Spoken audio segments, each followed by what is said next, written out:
close to each other. I just did all my mobility. I'm feeling very flexy. Look at all this. Look at all this. Look at all this mobility. Oh, wait. I hope you guys have been doing your mobility. This week is the first week I actually get to bring you guys a little bit closer to squat snatches. A lot of people have been asking about that, how this program kind of leads into something like a squat snatch. I said at the beginning of the program, this is going to be mostly power snatching so you guys can work on your technique. At the end of each video, I leave you guys with some mobility because really, if you want to get better at your squat snatches, you need to improve on your mobility. I promise those numbers would go up on your squat snatches because it's all about getting into that overhead squat and feeling comfortable getting into that overhead squat. So I'm ready, I'm loose, I'm warm. We have week 5. It's not too much different than week 4.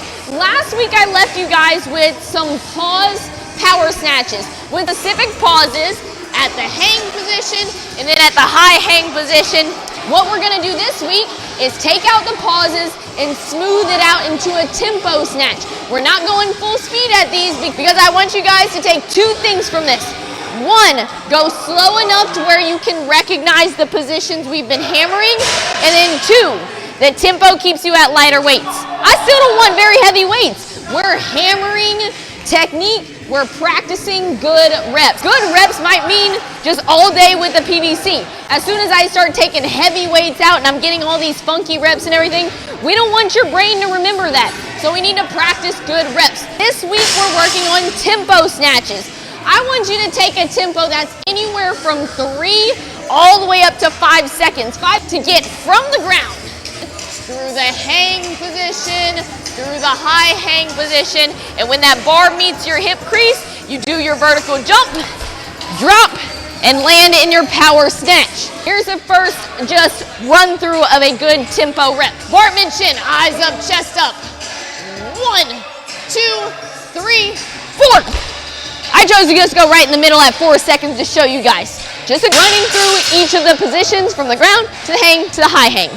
So what you need to start bringing back to your brain as you're moving a little bit quicker through these reps is, what was my cue from the ground to the top of the knee? What was my cue from the knee to the high hang? From the ground to the top of the knee is where we're focused on first. That's where I think about pushing the earth down or leg driving the earth, and I'm moving my knees back out the way of that bar. When I'm trying to go from the top of the knee back to the high hang position, remember that's recline your chair, get your shoulders back to vertical so you finish in your high hang position. Jump and extend. Let's smooth it all out together. Eyes up, chest up. Drive the ground away, past the knee, recline your chair, jump, extend. Pause in that good power position, stand and recover.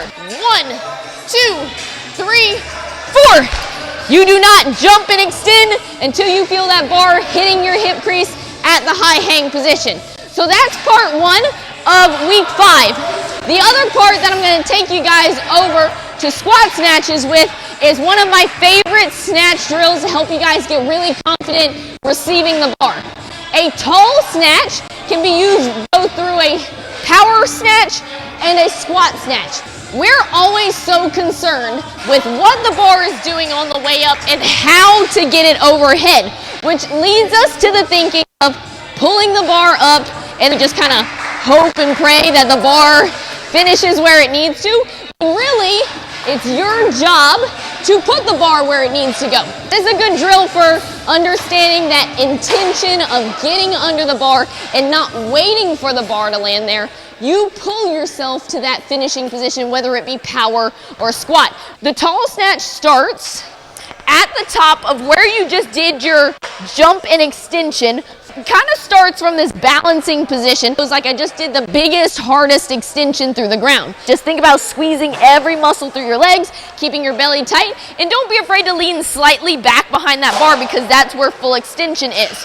From here, we're not thinking about pulling the bar up over your head. You're thinking about pulling yourself down under the bar. I'm gonna start with landing in a power position first. I'm thinking about pulling myself under the bar, up on my tippy toes, tall, tall, tall, and pull under. Hold that strong power position, stand, recover. Here's one more. Up on those tippy toes, tall, tall, tall, and pull under.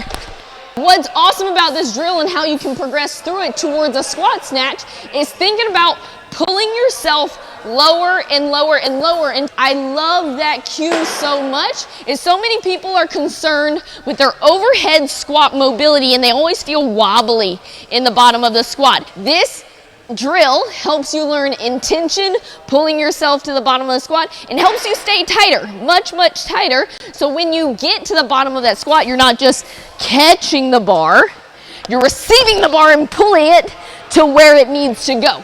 So I'm going to show you guys some reps that go lower and finish in the bottom of your squat. Up on your tippy toes, tall, tall, tall. Pull under. A little bit lower, that's like right at parallel. If I want to do a really low one to the bottom of that squat, this would be a tall snatch to the bottom of the squat. Toes, tall, tall, tall, and pull under. Hold the bottom of that squat. Stand, recover.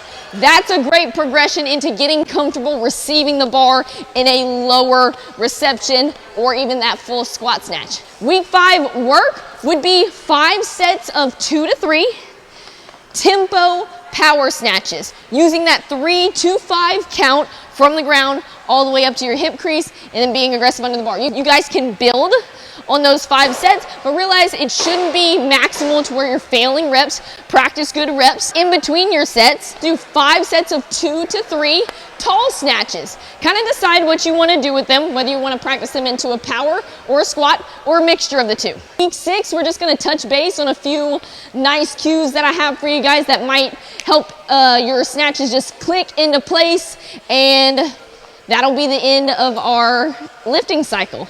Get to work on week 5. I'll see you guys for one last week on all of our snatches, and keep having some fun with this. I'll see you guys later. Peace out.